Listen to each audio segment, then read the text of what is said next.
नमस्कार, संसद टीवी में आपका स्वागत है। मैं हूं प्रतिबिंब शर्मा। सुबह के 10 बज गए हैं और मैं हाजिर हूं अभी तक के तमाम अपडेट्स के साथ। अपडेट एट 10 में सबसे पहले नजर डाल देते हैं अब तक के बड़े अपडेट्स पर।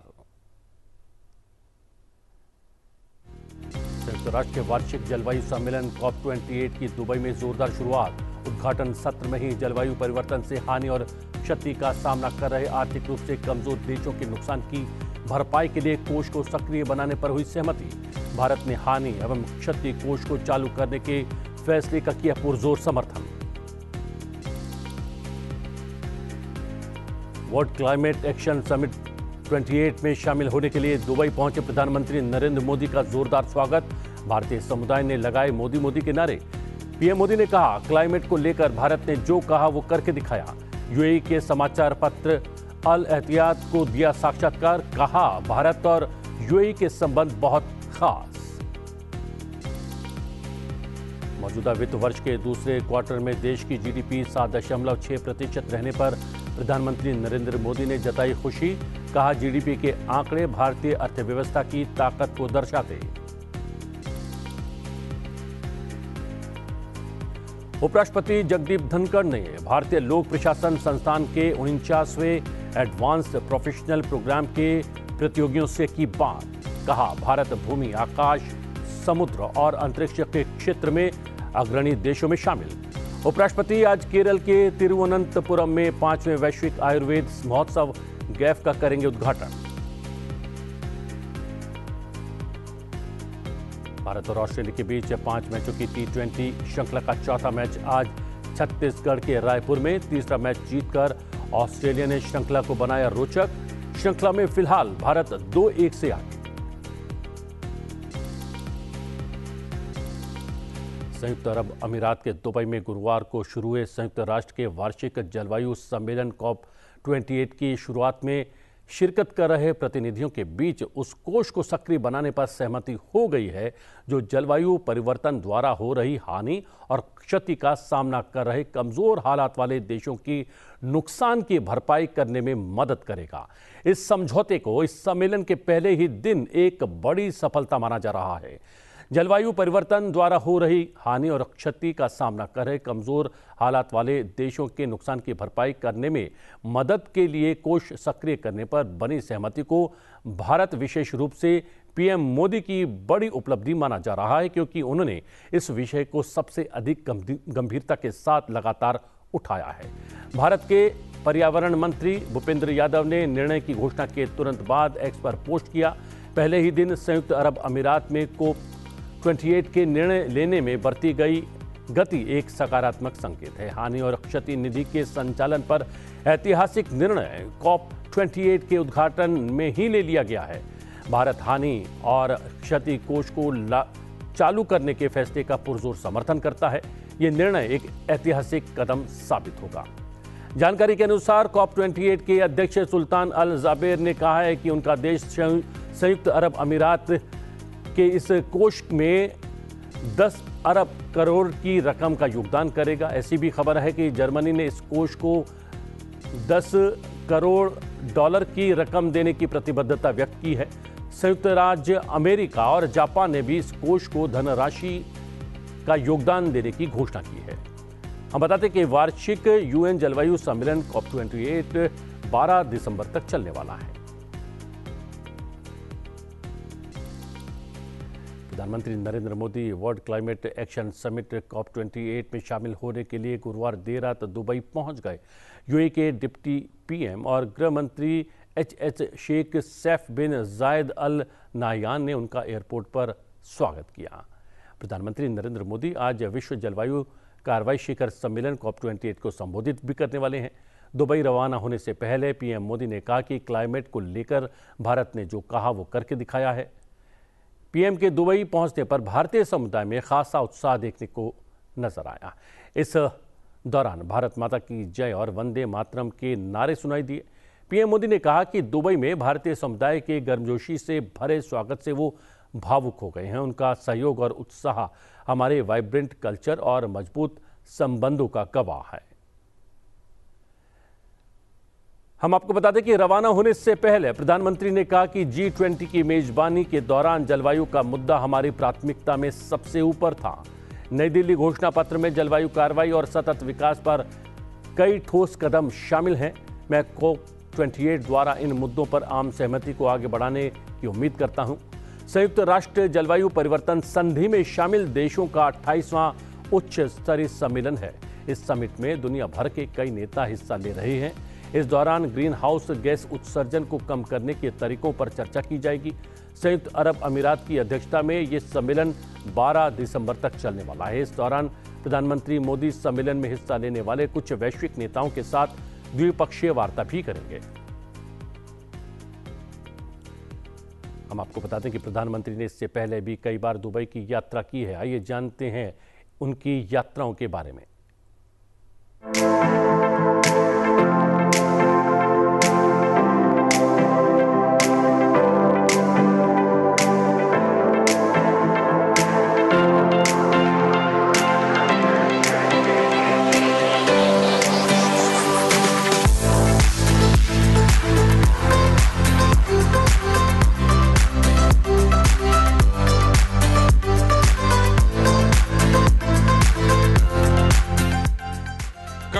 चेंज पर इस वैश्विक मंथन के बीच मैं भारत की ओर से इस चुनौती से निपटने के लिए 5 अमृत तत्व रखना चाहता हूं। पंचामृत की सौगात देना चाहता हूं। पहला, भारत 2030 तक अपनी नॉन फोसिल एनर्जी कैपेसिटी को 500 गीगावाट तक पहुंचाएगा। दूसरा, भारत 2030 तक अपनी 50% एनर्जी रिक्वायरमेंट रिन्यूएबल एनर्जी से पूरी करेगा। तीसरा, भारत अब से लेकर 2030 तक के कुल प्रोजेक्टेड कार्बन एमिशन में 1 बिलियन टन की कमी करेगा। चौथा, 2030 तक भारत अपनी अर्थव्यवस्था की कार्बन इंटेंसिटी को 45% से भी कम करेगा। और पांचवा, वर्ष 2070 तक भारत नेट जीरो का लक्ष्य हासिल करेगा।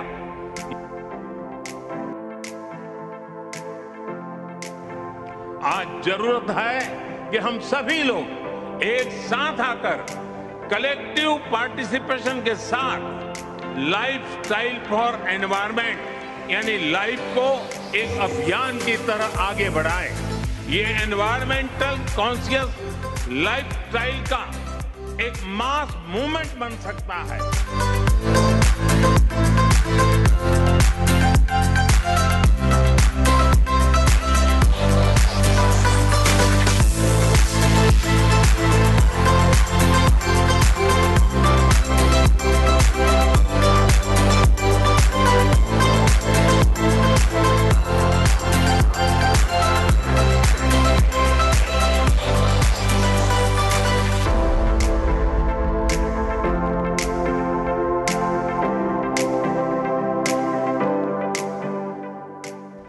क्लाइमेट एक्शन का आधार होना चाहिए इक्विटी, क्लाइमेट जस्टिस, साझा दायित्व और साझा सामर्थ्य।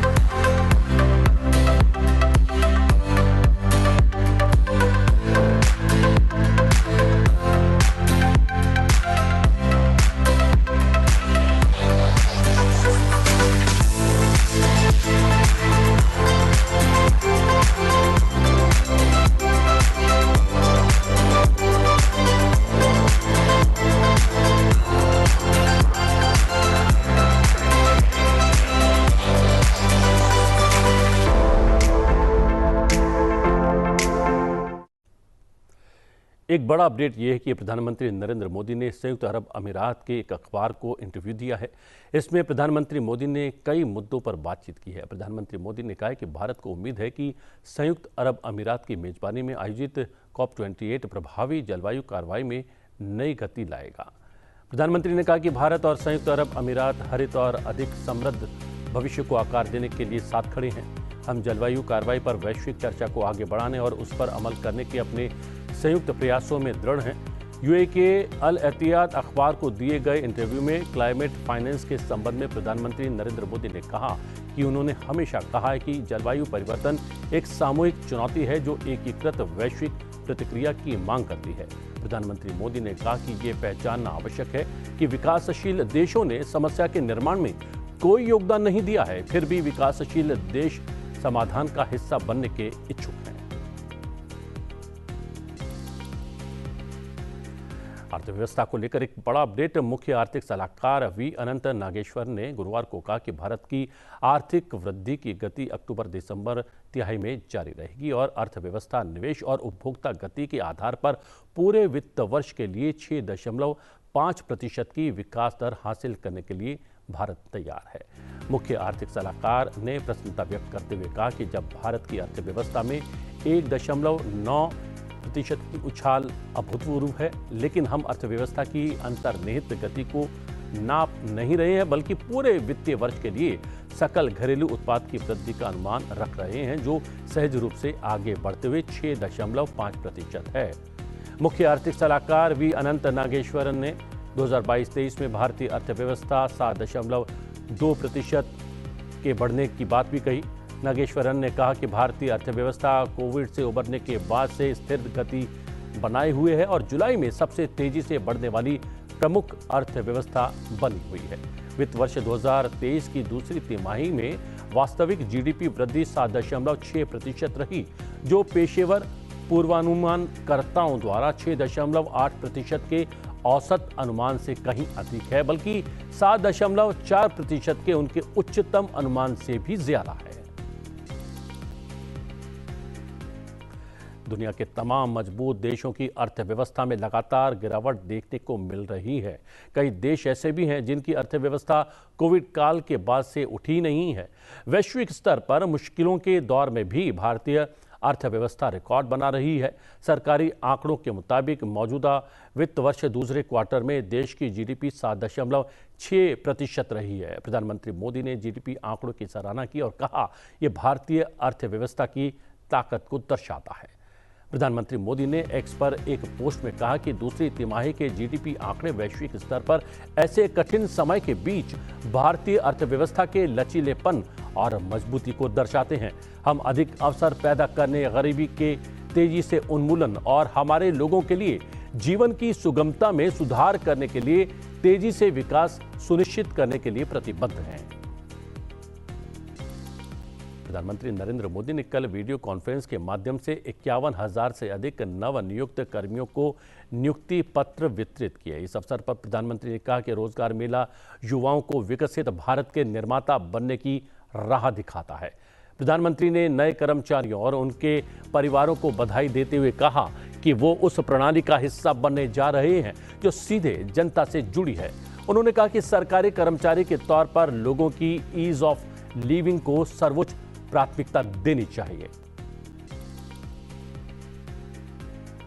भारत सरकार की नीति और निर्णयों ने आज देश की अर्थव्यवस्था को नई ऊंचाई पर पहुंचा दिया है। दुनिया की बड़ी बड़ी संस्थाएं भारत के विकास दर को लेकर बहुत सकारात्मक है।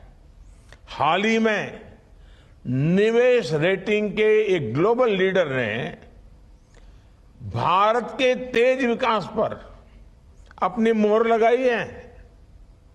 उनका अनुमान है कि रोजगार के बढ़ते अवसर, वर्किंग एज पॉपुलेशन, इसकी बड़ी संख्या और लेबर प्रोडक्टिविटी में बढ़ोतरी की वजह से भारत में विकास तेज गति से जारी रहेगा। भारत के मैन्युफैक्चरिंग और कंस्ट्रक्शन सेक्टर की मजबूती भी इसकी बड़ी वजह है।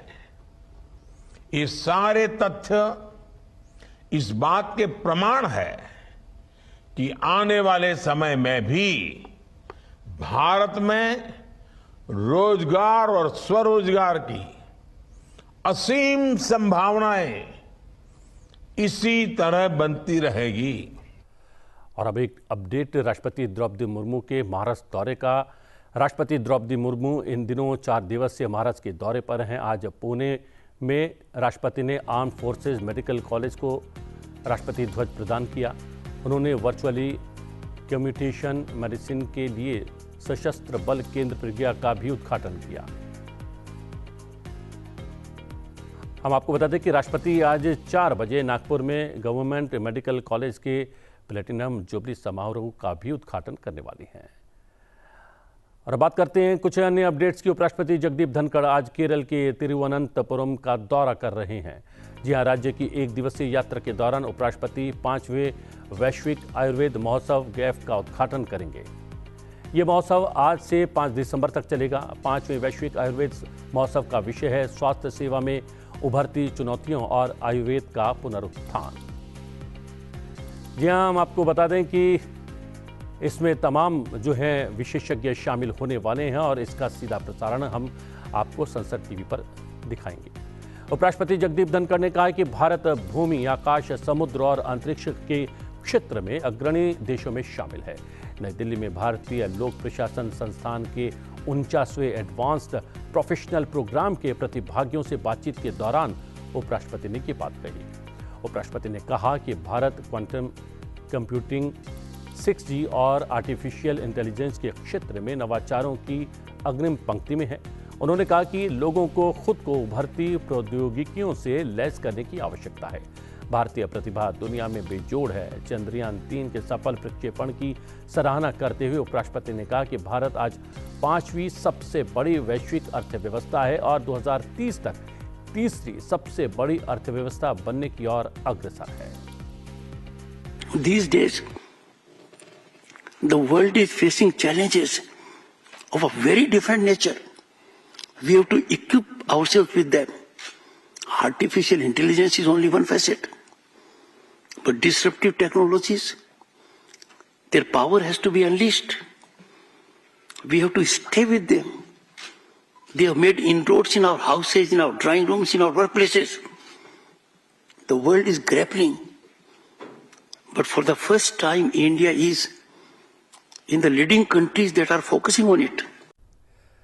एक और अपडेट, रक्षा मंत्री राजनाथ सिंह की अध्यक्षता में रक्षा अधिग्रहण परिषद ने सशस्त्र बलों की क्षमताओं को बढ़ाने के लिए 2,23,000 करोड़ रुपए के पूंजी अधिग्रहण प्रस्ताव को मंजूरी दे दी है। परिषद ने 2 प्रकार के एंटी टैंक युद्ध सामग्री एरिया डिनायल म्यूनिशन टाइप यानी कि ADM-2 और टाइप 3 की खरीद को भी मंजूरी दी है। ये दुश्मन के टैंक और बख्तरबंद वाहन और जवानों को बेअसर करने में सक्षम है। 155 mm आर्टिलरी गन में उपयोग के लिए 155 mm नुबलेस प्रोजेक्टाइल की खरीद को भी स्वीकृति प्रदान की गई है। T-90 टैंकों के लिए ऑटोमेटिक टारगेट ट्रैकर और डिजिटल बैलिस्टिक कंप्यूटर की खरीदी को भी मंजूरी दी गई है। नौसेना के मध्यम दूरी की एंटी शिप मिसाइल की खरीदी को भी मंजूरी दी गई है। इसके अलावा परिषद ने वायुसेना और सेना के लिए हल्के लड़ाकू हेलीकॉप्टर्स की खरीदी को भी स्वीकृत कर लिया है। कुल खरीद का 98% घरेलू उद्योगों से प्राप्त किया जाएगा। इससे आत्मनिर्भरता के लक्ष्य को प्राप्त करने के लिए भारतीय रक्षा उद्योग को बढ़ावा मिलेगा। तेलंगाना विधानसभा चुनाव में 119 विधानसभा सीटों के लिए लगभग 70.60% मतदान हुआ। 5 राज्यों में हुए विधानसभा चुनाव के लिए मतगणना रविवार को होने वाली है। हम आपको बता दें कि आदिलाबाद, निर्मल, मुलुगु और मेदाक जैसे जिलों में मतदान करने में भारी तेजी देखी गई, जबकि हैदराबाद में मतगणना की गति थोड़ी धीमी रही। मतगणना के लिए राज्य भर में 35,655 मतदान केंद्र बनाए गए। तेलंगाना में कुल 2,290 उम्मीदवार चुनावी मैदान में दांव आजमा रहे हैं। राज्य में बीजेपी, BRS और कांग्रेस के बीच मुख्य रूप से मुकाबला है। सूर्य कुमार यादव दक्षिण अफ्रीका के खिलाफ 10 दिसंबर से डरबन में शुरू होने वाली 3 मैचों की श्रृंखला के दौरान सबसे छोटे प्रारूप यानी कि T20 के कप्तान बने रहेंगे। सूर्य कुमार यादव ऑस्ट्रेलिया के खिलाफ चल रही 5 मैचों की T20 श्रृंखला में भी भारतीय टीम की कप्तानी कर रहे हैं, जबकि KL राहुल को दक्षिण अफ्रीका के खिलाफ 3 मैचों की एक दिवसीय श्रृंखला के लिए कप्तान बनाया गया है। बीसीसीआई की चयन समिति की गुरुवार को हुई बैठक में 26 दिसंबर से सेंचुरियन में शुरू होने वाली 2 टेस्ट मैचों की सीरीज में तेज गेंदबाज जसप्रीत बुमराह को रोहित शर्मा का डिप्टी यानी कि भारतीय टेस्ट टीम का उप कप्तान बनाने का भी फैसला लिया गया है। टेस्ट सीरीज के लिए केएल राहुल भारतीय टीम के विकेट कीपर बल्लेबाज के रूप में रहने वाले हैं। भारत और ऑस्ट्रेलिया के बीच 5 मैचों की T20 श्रृंखला का चौथा मैच आज खेला जाने वाला है। ये मैच आज शाम 7 बजे छत्तीसगढ़ रायपुर के शहीद वीर नारायण सिंह अंतर्राष्ट्रीय क्रिकेट स्टेडियम में खेला जाएगा।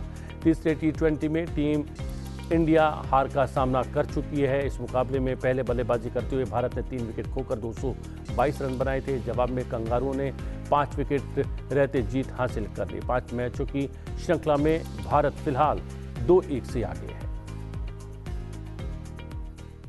आज बीएसएफ का 59वां स्थापना दिवस है। इस अवसर पर प्रधानमंत्री नरेंद्र मोदी ने बीएसएफ के जवानों की सराहना की है। प्रधानमंत्री ने एक्स पर पोस्ट में कहा है कि हम इस उत्कृष्ट बल की सराहना करते हैं जिसने हमारी सीमाओं के संरक्षक के रूप में अपनी पहचान बनाई है।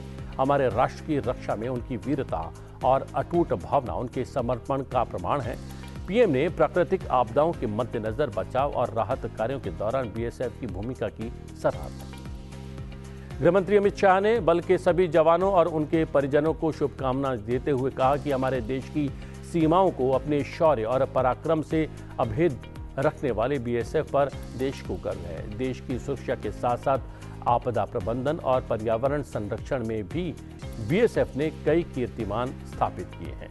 गृहमंत्री ने बीएसएफ के वीर शहीदों को नमन किया और कहा कि देश उनके बलिदान का सदैव ऋणी रहेगा। आज नागालैंड राज्य का स्थापना दिवस है। इस अवसर पर राष्ट्रपति द्रौपदी मुर्मू, उपराष्ट्रपति जगदीप धनखड़ और प्रधानमंत्री नरेंद्र मोदी ने राज्य के लोगों को बधाई दी है। राष्ट्रपति ने एक्स पर पोस्ट की, जीवंत लोगों और समृद्ध संस्कृति की भूमि नागालैंड प्राकृतिक संसाधनों और शांत वातावरण से समृद्ध है। राष्ट्रपति ने नागालैंड के निवासियों की समृद्धि और खुशहाली के लिए प्रार्थना की।